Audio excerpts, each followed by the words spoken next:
Good morning friend, कैसे हैं आप लोग। आशा है अच्छे होंगे। दोस्तों आज हम लोग जानेंगे जो 26 जनवरी यानी कि गणतंत्र दिवस आ रही है। आज हम लोग गणतंत्र दिवस के बारे में कुछ जानकारी हासिल करेंगे, क्योंकि बहुत से लोग इसके बारे में गणतंत्र दिवस के बारे में जानते हैं, तो बहुत सारे लोग नहीं भी जानते इसके बारे में। तो जो लोग नहीं जानते हैं उनके लिए कुछ आज जानने को मिलेगा इस वीडियो में कि आखिर में गणतंत्र दिवस क्या है, क्यों मनाते हैं, इतिहास में गणतंत्र दिवस क्यों महत्वपूर्ण है और आज हमें गणतंत्र दिवस किस रूप में हम लोग मनाते हैं। ठीक है, तो हम लोग जानेंगे। तो आइए शुरू करते हैं। सबसे पहले हम लोग जानेंगे कि आज का दिन, अगर 26 जनवरी है, आज का दिन मान लिया जाए तो 26 जनवरी 2024 है। ठीक है, 26 जनवरी 2024 है। लेकिन भारत पहली बार गणतंत्र कब हुआ था? भारत का पहला जो गणतंत्र मनाया गया था वो 26 जनवरी 1950 को मनाया गया था। ये अधिकतर लोग जानते होंगे। तो जो 26 जनवरी 1950 आज 26 जनवरी 1950 है। ठीक है, सॉरी आज 26 जनवरी 2024 है और पहला गणतंत्र मनाया गया 26 जनवरी 1950। तो 2024 में से अगर 1950 को घटा दिया जाए तो आता है 75 साल। कितना? 75 साल आता है, सॉरी 74 साल आता है। 2024 में अगर हम 1950 को घटा देते हैं तो कुल 74 साल में 75वां गणतंत्र दिवस मनाया जाएगा। तो इससे ये पता चल जाता है कि इस बार का जो गणतंत्र दिवस होगा वो 75वां गणतंत्र दिवस होगा। और ये कैसे निकालेंगे? 2024 साल को 1950 में घटाने पर 74 साल आता है और उसमें एक जोड़ देंगे तो 75वां गणतंत्र दिवस हो जाएगा। तो इस बार हम लोग 75वां गणतंत्र दिवस मनाने जा रहे हैं, क्योंकि बहुत सारे लोगों को पता नहीं होता कि कौन सा गणतंत्र दिवस मनाते हैं। तो वो लोग याद करते हैं या वो वीडियो देखते हैं, उसको इंफॉर्मेशन सर्च करते हैं। सर्च करने की कोई जरूरत नहीं है, आपको 1950 घटा देना है। जिस साल का गणतंत्र दिवस मनाया जा रहा है उसमें 1950 घटा के एक जोड़ देना है। तो इस तरह से हम लोग गणतंत्र दिवस निकाल सकते हैं।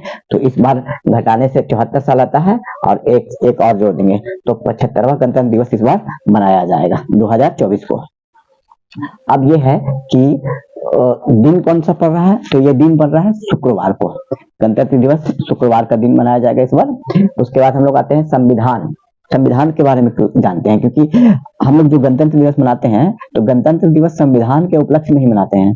हमारा संविधान उस दिन बनाया गया था। वैसे भी जिस देश में संविधान लागू हो उस देश को गणतंत्र घोषित कर दिया जाता है। तो भारत भी गणतंत्र हुआ था 26 जनवरी 1950 को। इसीलिए हम लोग संविधान के बारे में कुछ जान लेते हैं कि संविधान से ही गणतंत्र बना है, तो संविधान के बारे में जानकारी होनी चाहिए। तो संविधान का निर्माता, संविधान लिखे कौन थे? तो संविधान लिखने वाले, निर्माण करने वाले डॉक्टर भीमराव अंबेडकर थे। अब है कि इसे बनाने में समय कितना लग गया? तो इसे बनाने में लगभग 3 साल का समय लगा। वैसे 2 वर्ष 11 महीने 18 दिन कुल लगा था।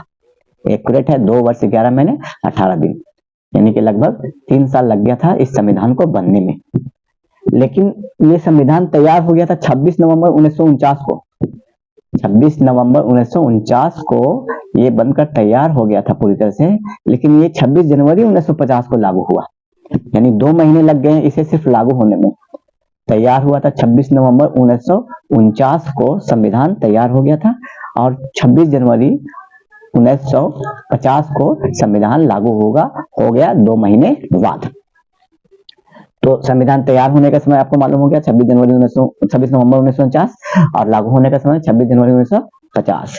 अब हम लोग आते हैं कि समिति, किसी भी चीज को बनने में एक समिति का गठन किया जाता है पहले, तभी वो बनता है। ठीक है, तो संविधान बनाने के लिए मसौदा समिति का गठन किया गया था। तो संविधान जो है वो मसौदा समिति के कारण गठन हुआ था। तो संविधान सभा के समिति कौन थे? मसौदा समिति। और ये अच्छा, एक बताओ कि ये 26 जनवरी को ही हम लोग गणतंत्र दिवस क्यों मनाते हैं? एक सवाल लोगों के मन में हमेशा आती होगी कि 26 जनवरी को ही हम क्यों मनाते हैं गणतंत्र दिवस? तो 26 जनवरी को गणतंत्र दिवस मनाने का सबसे बड़ा कारण है हमारा लाहौर अधिवेशन 1929। अगर हम लोग इतिहास में जाए तो 1929 का साल में लाहौर अधिवेशन हुआ था। कांग्रेस का ये अधिवेशन है। कांग्रेस 1885 में गठित हुआ था और ये हर साल भारत के हर कोने में एक अधिवेशन करता था। तो 1929 का साल में, जो वर्ष 1929 चल रहा था, उस समय लाहौर अधिवेशन हुआ था। अब लाहौर ऐसा नहीं कहते कि पाकिस्तान में है, अभी है पाकिस्तान में, लेकिन लाहौर पहले हिंदुस्तान में था, क्योंकि पाकिस्तान तो था नहीं, इसीलिए लाहौर में अधिवेशन हुआ था। तो लाहौर हिंदुस्तान का भाग था, तो लाहौर को पाकिस्तान नहीं हिंदुस्तान मानेंगे उस समय के हिसाब से। तो लाहौर में यह अधिवेशन हो रहा था और उस समय दो तरह की बातें चल रही थी। एक चल रही थी गांधी जी के हिसाब से स्वराज पार्टी, वैसे चित्तरंजन दास बनाए थे, तो स्वराज पार्टी को बना था। तो स्वराज पार्टी का मतलब ये था कि भारत को एक अपना शासन चाहिए, भले ही अंग्रेज रहे उससे कोई मतलब नहीं है, लेकिन शासन अपना चले, तो स्वराज पार्टी। लेकिन लाहौर अधिवेशन में पूर्ण स्वराज की मांग कर ली गई थी। पूर्ण स्वराज में वो जवाहरलाल नेहरू और सुभाष चंद्र बोस ये सब चाह रहे थे कि पूर्ण स्वराज मिले। तो पहली बार पूर्ण स्वराज की मांग कांग्रेस के लाहौर अधिवेशन में 1929 में हुआ था और इसमें पूर्ण स्वराज में अंग्रेज को ही भारत से हटाने की मांग की गई थी। तो पूर्ण स्वराज, तो जब ये बात आई तो अंग्रेज लोग, भारतीय लोगों ने ये तय कर लिया, उसी दिन लाहौर अधिवेशन में तय कर लिया कि 1929 में लाहौर अधिवेशन हो रहा था और 1930 में यानी कि अगले साल, कब? 26 जनवरी को, अगले साल 26 जनवरी को भारत स्वतंत्रता दिवस मनाएगा। और मनाई भी गई थी। 26 जनवरी 1930 को पूरे भारत में स्वतंत्रता दिवस मनाया गया था। जैसे 22 जनवरी को 2024 को भारत में राम लला के प्राण प्रतिष्ठा का अनुष्ठान किया गया था, उसी तरह से उस समय भी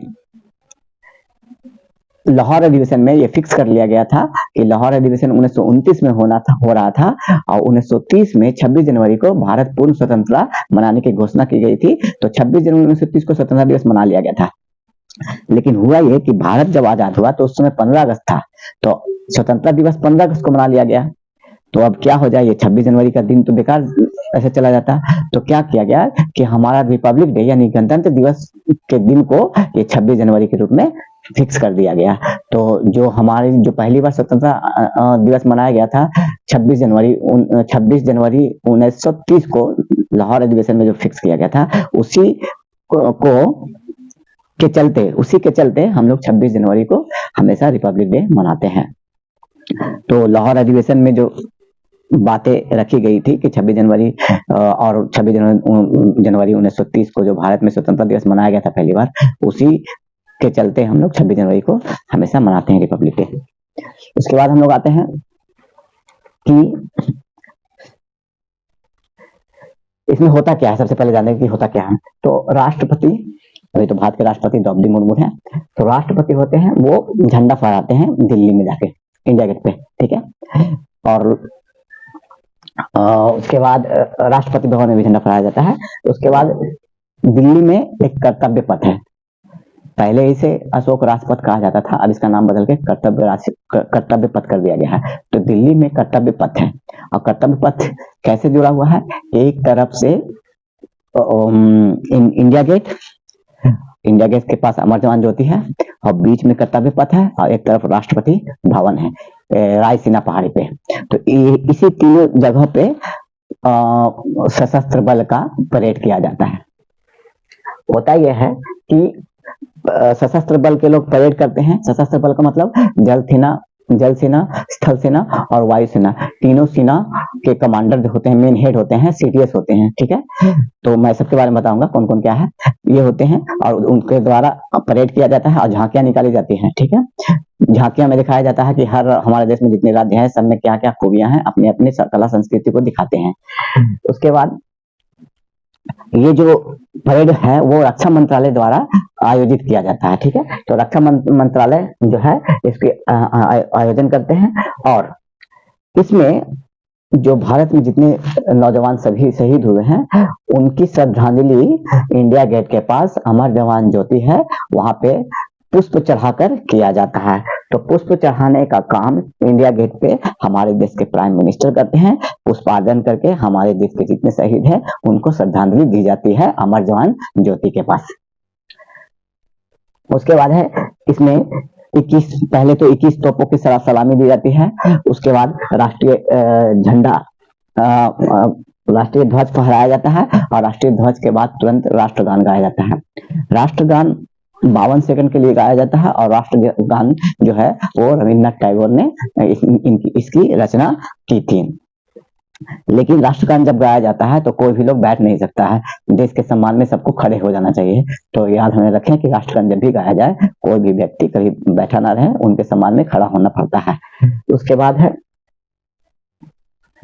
उसी दिन शौर्य सम्मान दिया जाता है। तो शौर्य सम्मान में भारतीय जितने भी जो सैनिक हैं, ठीक है, उनको शौर्य सम्मान दिया जाता है। शौर्य सम्मान में कौन कौन होता है? परमवीर चक्र, अशोक चक्र और वीर चक्र, ये 3 चक्र जो है वो शौर्य सम्मान में सबको दिया जाता है। इसके अलावा एक वीरता का पुरस्कार होता है जिसमें 18 साल तक के बच्चे जो भी होते हैं उनको विपरीत परिस्थिति में जो साहस करते हैं तो उनके लिए उनको अवार्ड दिया जाता है, वीरता वाला अवार्ड। इस बार आदित्य विजय को दिया जा रहा है जो कि अपने भाई को पानी से बचाने में उनकी जिंदगी चली गई, तो मरणोपरांत उनको दिया जा रहा है वीरता का पुरस्कार। विपरीत परिस्थिति में इन्होंने अपने भाइयों को बचाया था, अपनी जान गंवा दी। तो इस तरह से दोस्तों कहने को तो बहुत कुछ है, लेकिन ये वीडियो कुछ ज्यादा बड़ा ना हो जाए, इसलिए मैं इसका पार्ट 2 भी बनाऊंगा। तो तब तक के लिए जय श्री राम दोस्तों।